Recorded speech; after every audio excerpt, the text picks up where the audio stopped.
Olá, amigos da Revolução Industrial Brasileira. Bem-vindos à segunda edição do Desenve Notícias, o meu comentário de todos os dias na Revolução Industrial Brasileira a respeito de assuntos relativos à indústria, desenvolvimento, sempre pegando alguma notícia que saia aí do dia, para dar uma leitura desenvolvimentista a respeito do Brasil dos nossos dias. Eu sou Fausto Oliveira, bem-vindos então à Revolução Industrial Brasileira. O tema do Desenve Notícias, segunda edição de hoje, é o anúncio de saída do Brasil de uma grande empresa industrial da área de cimento. O nome dela é LafargeHolcim. A LafargeHolcim é um grupo, maior grupo mundial de cimento, produtor de cimento, resultado da fusão de duas grandes empresas. Uma delas era a francesa Lafarge e a outra era a suíça Holcim. Então a LafargeHolcim virou, com essa fusão, já tem aí uns 6 anos, 7 anos, alguma coisa assim, virou a maior empresa do mundo do setor de cimento, a maior indústria cimenteira do planeta. No Brasil, a LafargeHolcim já tem décadas, antes da fusão, as duas empresas tinham décadas de atuação e quando se fundiram, naturalmente continuaram aqui e ocupavam a terceira posição do mercado nacional de cimento. E aí, agora, hoje surgiu a notícia de que a empresa deixará o país. Isso tendo uma boa posição no mercado, é a terceira maior dona de fatias de mercado, né, do mercado de cimento do Brasil. Ela fica atrás de dois grupos nacionais, que é o Grupo Votorantim e o Grupo Intercement. E aí agora o anúncio de que ela sai do Brasil, seguindo aí os passos de outras grandes empresas industriais internacionais que saíram do Brasil recentemente, notadamente o caso da Ford, né, que foi o mais famoso, mas tem vários outros casos aí que vêm se avolumando. Como eu não canso de repetir aqui, nos últimos 5 anos foram 36.600 fábricas fechadas no Brasil, o que é responsável, evidentemente, embora pouco se comente sobre isso na imprensa brasileira, por esse desemprego estrutural altíssimo que vem ano após ano se confirmando e, claro, também pela tendência ao crescimento econômico muito insatisfatório, para não dizer uma recessão permanente que nós vivemos no Brasil nos últimos anos. Mas vamos nos ater ao caso da LafargeHolcim, porque esse caso tem algumas especificidades. Vejam bem, cimento não é o mesmo que automóveis, a lógica econômica é completamente outra. Cimento é um bem de concorrência perfeita, né? Embora não exista concorrência perfeita, isso é um conceito liberal que está para lá de vencido, no sentido de que não tem especificidade tecnológica no cimento. O cimento não se diferencia por marca, não se diferencia por agregação de tecnologias. Todo cimento é mais ou menos a mesma coisa. Existem aí cimentos especiais, cimentos mais finos, cimentos menos finos, mas basicamente aquilo para o que o cimento é empregado, que é, né, construção, ele acaba sendo empregado da mesma maneira, a não ser em situações muito específicas, de um concreto especial, etc. Mas basicamente cimento é cimento no mundo inteiro. E aí a LafargeHolcim, com as suas 10 unidades industriais no Brasil, mais centros de distribuição e mais ainda também unidades de processamento de concreto e talvez lojas também, que ela talvez tivesse, etc., resolve sair do Brasil num momento em que o mercado de cimento veio a ter crescimento no ano passado. E por que ele teve crescimento no momento em que tudo estava decaindo?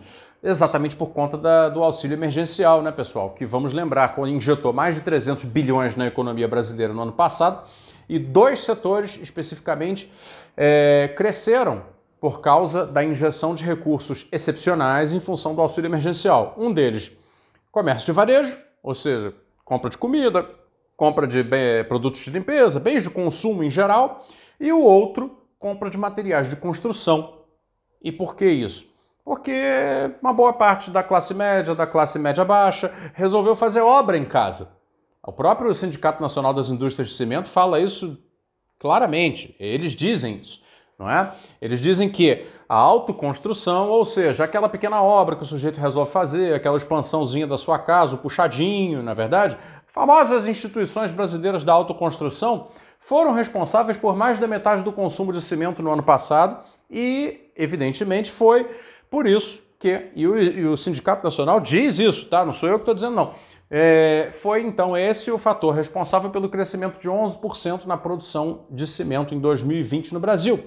E aí você tem que se perguntar, então, ora, por que é que a LafargeHolcim resolve sair do Brasil exatamente neste momento em que vínhamos de um crescimento no mercado do qual ela participava como terceira maior empresa.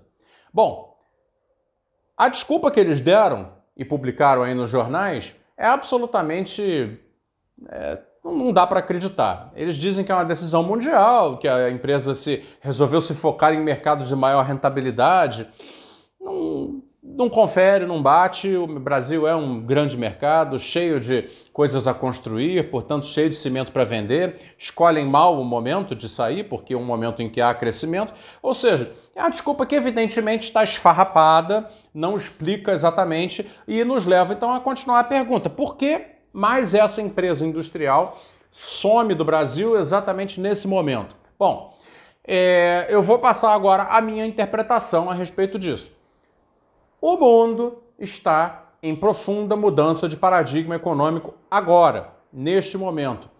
A lógica de investimentos do capitalismo contemporâneo do mundo nesta década de 20, a qual acabamos de adentrar, é a lógica do investimento público dirigindo o investimento privado. Os fatores que nos levaram a essa grande mudança, a esse retorno, né? Porque isso aí era o normal até anos atrás, que eu chamo de fim do neoliberalismo, fim do paradigma neoliberal no mundo. Três fatores principais, né, que nos levaram a isso foram, em sequência, a crise do final da primeira década, né, a crise financeira que resultou na quebra do Lehman Brothers e toda aquela pandemônio financeiro.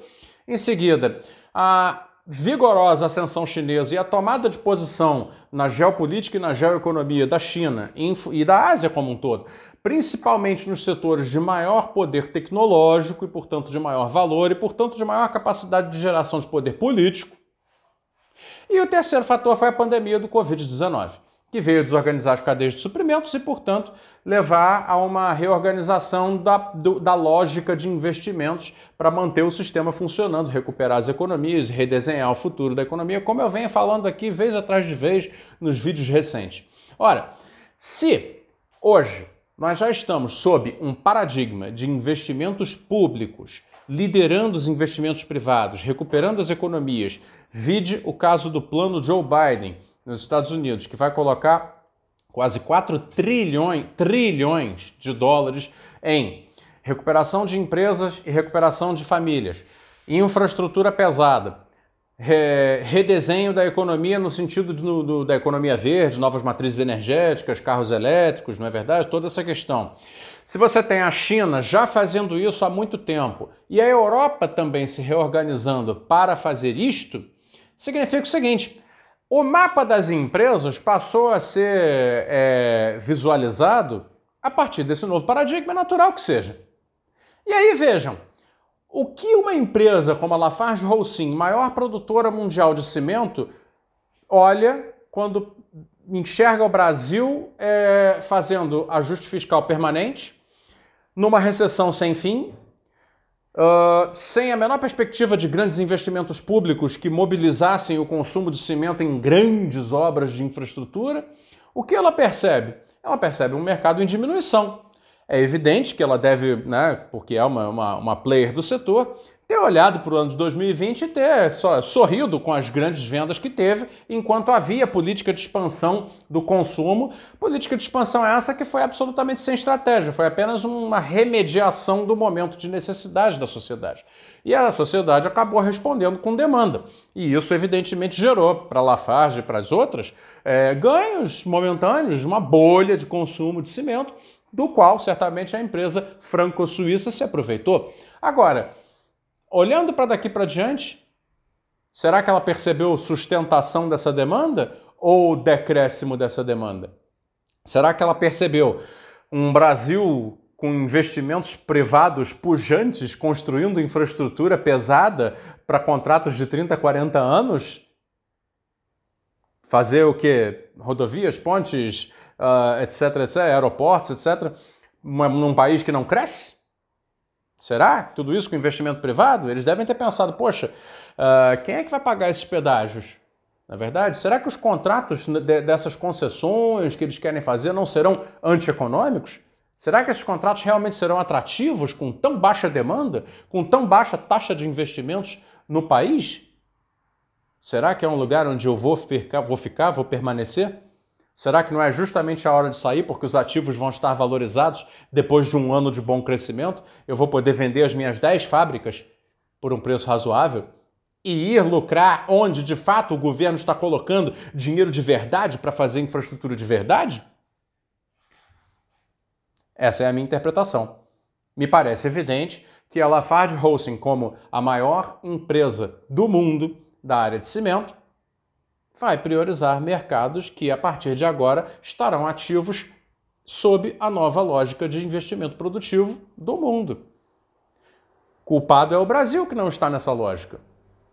Culpado é o Brasil que prefere cegar, colocar uma venda na frente de seus próprios olhos e continuar acreditando nessas esparrelas, nesse linguajar bobo, nesse linguajar vazio do neoliberalismo que diz que os investimentos privados virão porque nós somos bons alunos do consenso de Washington, que aliás já nem existe mais, e vamos fazer o dever de casa de colocar ali as nossas contas públicas em ótimas condições, etc, etc, etc. Então é isso aí, tá?